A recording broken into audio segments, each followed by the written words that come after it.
नमस्कार दोस्तों, शिक्षा शाला में आपका स्वागत है। मैं पंकज कुमार आपका स्वागत करता हूं।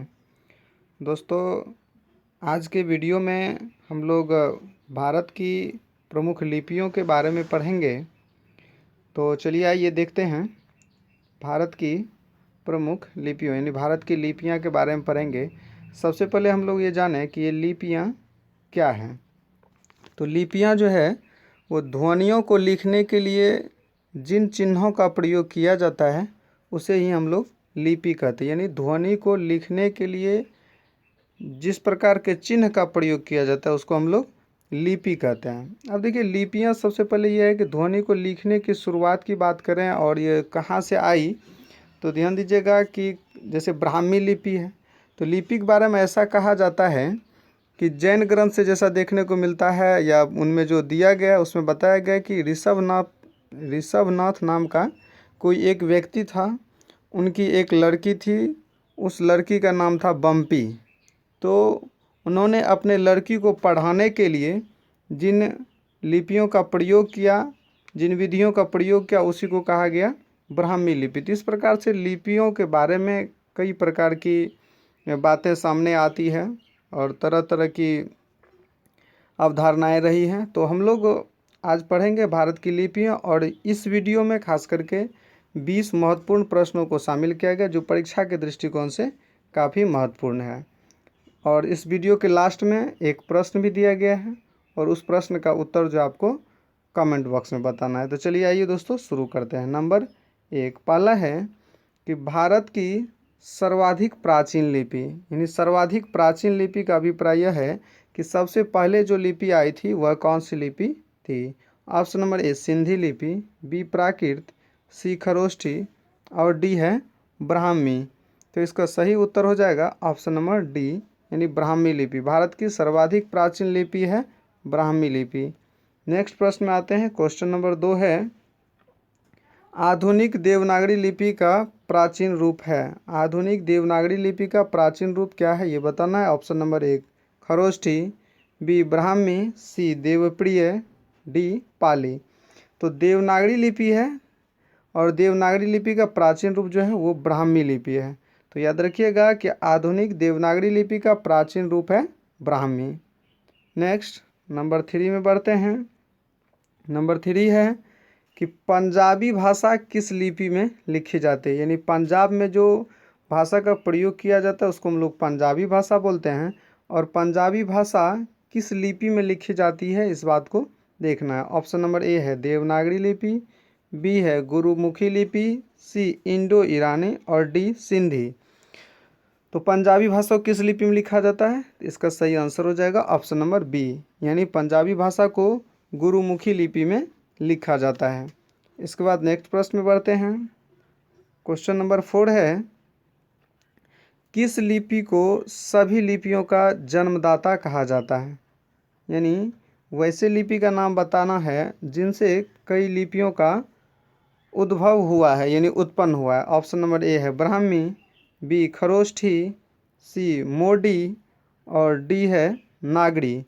तो कौन सी लिपि है जिसको कि सभी लिपियों का जन्मदाता कहा जाता है, तो वो है ब्राह्मी लिपि। वही ब्राह्मी लिपि जो अभी हम लोग चर्चा किए थे कि ऋषभनाथ की एक लड़की थी बम्पी, जिसको पढ़ाने के लिए एक लिपि का प्रयोग किया गया जिसको ब्राह्मी लिपि बाद में कहा गया। तो इस प्रकार से याद रखना आसान हो जाएगा। नेक्स्ट खरोष्ठी लिपि लिखी जाती है। ये बीपीएससी के परीक्षा में पूछा गया था। बीपीएससी 64वीं या 65वीं में पूछा गया था ये प्रश्न कि खरोष्ठी, सॉरी यहाँ पर थोड़ा सा मिस्टेक हो गया, खरोष्ठी इसको कर लीजिएगा। खरोष्ठी लिपि लिखी जाती है, खरोष्ठी लिपि लिखी जाती है। ऑप्शन नंबर ए बाएं से दाएं ओर, बी दाएं से बाएं ओर, सी उपर्युक्त तो दोनों ओर, डी इनमें से कोई नहीं। अब देखिए कुछ लिपियां हैं जो इधर से इधर लिखी जाती है, एक पंक्ति में इधर से इधर लिखी जाती है, और कुछ लिपियां हैं जो दाईं से बाईं ओर लिखी जाती है, कुछ लिपियां हैं जो ऊपर से नीचे की ओर लिखी जाती है। तो इस प्रकार से यदि बात करें हम लोग तो देखिए जो दाएं से बाएं की ओर लिखने वाली लिपि होती है उसमें आ जाता है अरबी हो गया, अरमाइक हो गया, देवनागरी हो गया, ब्राह्मी हो गया। इसको हम लोग जो है ना वो बाएं से दाएं लिखते हैं, ठीक है।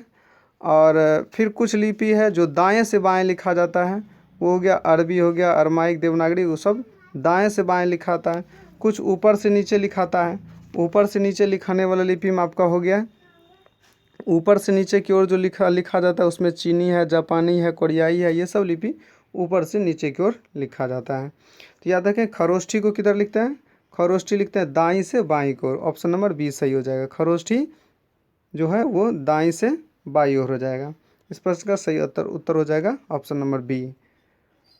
नेक्स्ट प्रश्न में बढ़ते हैं। ब्राह्मी लिपि लिखी जाती है, तो ब्राह्मी अभी हम लोग चर्चा किए थे, ब्राह्मी लिपि जो है वो बाईं से दाईं ओर लिखी जाती है, इस तरफ लिखी जाती है, तो बाईं से दाईं, ऑप्शन नंबर ए इसका सही हो जाएगा। नेक्स्ट प्रश्न में बढ़ते हैं, नंबर 7 है, किस काल की लिपि को चित्राक्षर लिपि कही जाती है। अब देखिए यहाँ से आ रहा है चित्राक्षर लिपि किस काल के काल से रिलेटेड है। ऑप्शन नंबर ए सिंधु काल, बी वैदिक काल, सी है मौर्य काल और डी है गुप्त काल। तो याद कीजिए वो सिंधु घाटी सभ्यता जिसमें कि आपको देखने को मिला है जहाँ की लिपियों को आज तक पढ़ने का प्रयास किया गया लेकिन पढ़ा नहीं जा सका है, जिसमें कि एक जानवर का चित्र बना था और कुछ लिखा हुआ था। तो जानवर का चित्र था और कुछ लिखा हुआ भी था, तो कह सकते हैं कि वो सिंधु काल के लिपि को चित्राक्षर लिपि कहा जाता है, क्योंकि उस समय का जो शिलालेख प्राप्त हुआ है, जो क्या कह सकते हैं कि साक्ष्य प्राप्त हुआ है, उसमें चित्र अंकित है और उसके साथ साथ कुछ लिखा भी गया है, तो इसको चित्राक्षर लिपि कहते हैं, जो कि सिंधु काल की लिपि को कहा जाता है। नेक्स्ट, अशोक का मानसेहरा व शाहबाजगढ़ी अभिलेख किस लिपि में है। मानसेहरा और शाहबाजगढ़ी, अशोक वाला एक क्वेश्चन प्रायः आपको एग्जाम में देखने को मिल सकता है, तो इसको ध्यान में रखिएगा। अशोक का मानसेहरा और शाहबाजगढ़ी अभिलेख किस लिपि में है। Option number A Brahmi, B Kharosthi, C Aramaic और डी है देवनागरी। तो इस प्रश्न का सही उत्तर हो जाएगा खरोष्ठी। देखिए वैसे जो अब अशोक का जो अभिलेख मिला है वो उसका ब्राह्मी लिपि में भी मिलता है, देखने को आपको ब्राह्मी में भी मिल सकता है, उसके बाद जो है आपको खरोष्ठी में भी मिल सकता है और देवनागरी में भी मिलता है। याद रखिए ब्राह्मी, खरोष्ठी और देवनागरी में भी मिलता है।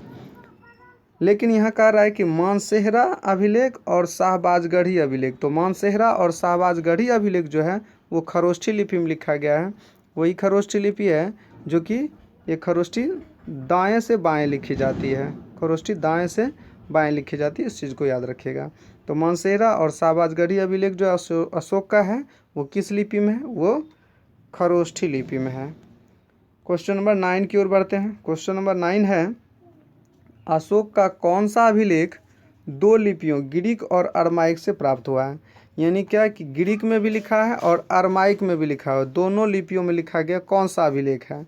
Option number A Shahbazgarhi, B Mansehra, C Kalsi और डी शाह-ए-कुना।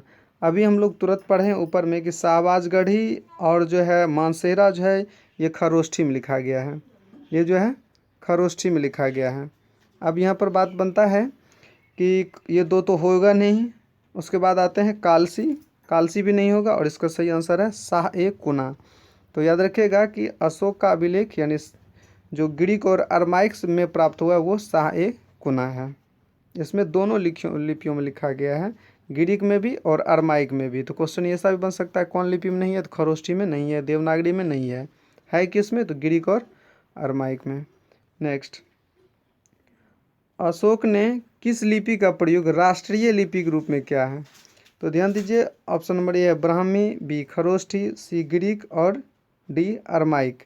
तो यहाँ अशोक से रिलेटेड क्वेश्चन है, मैंने पहले ही बताया कि अशोक से रिलेटेड एक क्वेश्चन आपको एग्जाम में भी देखने को मिल सकता है, तो इसको बढ़िया से ध्यान में रखिएगा। तो अशोक की किस लिपि का प्रयोग राष्ट्रीय लिपि के रूप में किया गया है, तो वो है ब्राह्मी लिपि।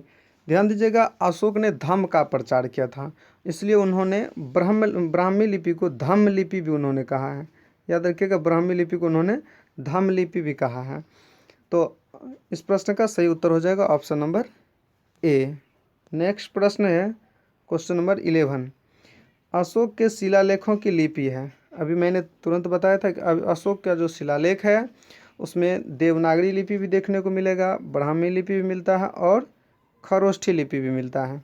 तो शिलालेखों की अभिलिपि की बात करें तो शिलालेख का जो लिपि है वो हम लोग कह सकते हैं कि देवनागरी, ब्राह्मी, खरोष्टी, इसमें तीनों हो सकता है।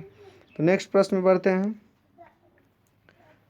प्राचीन ब्राह्मी लिपि का अर्थ निकालने वाला, पहले जो ब्राह्मी लिपि था उसका अर्थ निकालने वाला पहला व्यक्ति कौन था? Option number A Charles Wilkins, B है Max Muller, C William Jones, D है जेम्स प्रिंसेप। तो प्राचीन ब्राह्मी लिपि का अर्थ निकालने वाला व्यक्ति वो था जेम्स प्रिंसेप, जो कि अशोक के लिपि को सबसे पहले बार पढ़ने का सफल प्रयास किया था। नेक्स्ट प्रश्न में बढ़ते हैं। जैन सूत्रों में कितनी लिपियों का उल्लेख मिलता है? अब यहाँ पर जैन सूत्र से एक प्रश्न दिख रहा है कि जैन सूत्रों में कितनी लिपियों का उल्लेख मिलता है। ऑप्शन नंबर ए है 6, बी 12, सी 18 और डी है 64। तो जैन सूत्र में जो है वो 18 लिपि यानी 18 लिपियों का उल्लेख मिलता है। तो याद रखेंगे जैन सूत्र में कितने? 18 लिपि। नेक्स्ट प्रश्न है, बौद्ध ग्रंथ ललित विस्तार, ठीक है, बौद्ध ग्रंथ है ललित विस्तार, उसमें कितनी लिपियों का उल्लेख है ललित विस्तार में? ऑप्शन नंबर ए है 18, बी 27, सी 84 और डी 89 89।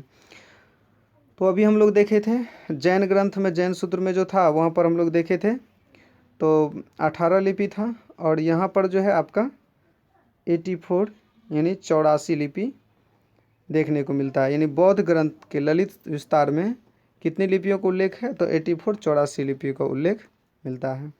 नेक्स्ट आते हैं सिखों की लिपि। यहाँ देखिए सिक्खे हो गया है, मिस्टेक है थोड़ा सा, सिखों याद रखिएगा। तो कह रहा है क्वेश्चन है कि सिखों की लिपि है, सिखों की लिपि कौन सी है? Option number A Brahmi, B Devanagari, C Sharada और डी गुरुमुखी। ध्यान दीजिए सिख एक पंजाब की लिपि को हम लोग पढ़े थे, पंजाबी भाषा की लिपि। तो पंजाबी भाषा की जो लिपि थी वो थी गुरुमुखी, ठीक है, और सिखों की लिपि भी जो है वो है गुरुमुखी। इस प्रकार से रिलेट कर लेंगे कि पंजाब साइड में सिख ज़्यादा पाए जाते हैं और उसको हम लोग गुरुमुखी लिपि से रिलेट करेंगे। तो सिखों की लिपि हो जाएगी गुरुमुखी। नेक्स्ट आते हैं अशोक के शिलालेखों की क्या लिपि है? मैंने पहले भी बताया है कि अशोक के शिलालेख में देवनागरी लिपि भी मिलता है, ब्राह्मी लिपि भी मिलता है और गुरुमुखी भी मिलता है। तो आप इस प्रकार से तीनों को सही कर सकते हैं। तो ऑप्शन में यदि इनमें से सबसे बेस्ट की बात करें, सबसे अधिक देखा, क्योंकि तीनों ऑप्शन में दिख रहा है तो हम लोग बात करेंगे सबसे अधिक क्या दिखा है, क्योंकि तीनों ऑप्शन में दिख रहा है।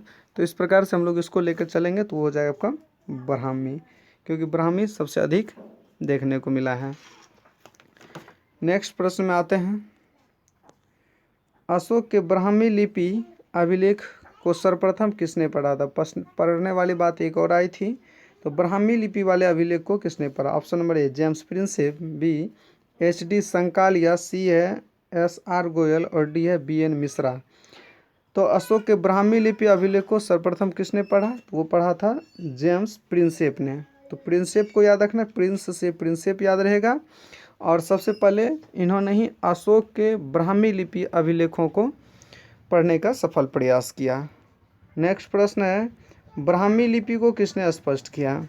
ब्राह्मी लिपि, अभी भी वही क्वेश्चन था ऊपर में भी कि ब्राह्मी लिपि, यहाँ भी था आपका ब्राह्मी लिपि को किसने पढ़ा था? तो जेम्स प्रिंसेप पढ़ा था। उस प्रकार से यहाँ भी प्रश्न आपको देखने को मिलता है कि ब्राह्मी लिपि को किसने स्पष्ट किया? तो इसका भी आंसर हो जाएगा आपका जेम्स प्रिंसेप।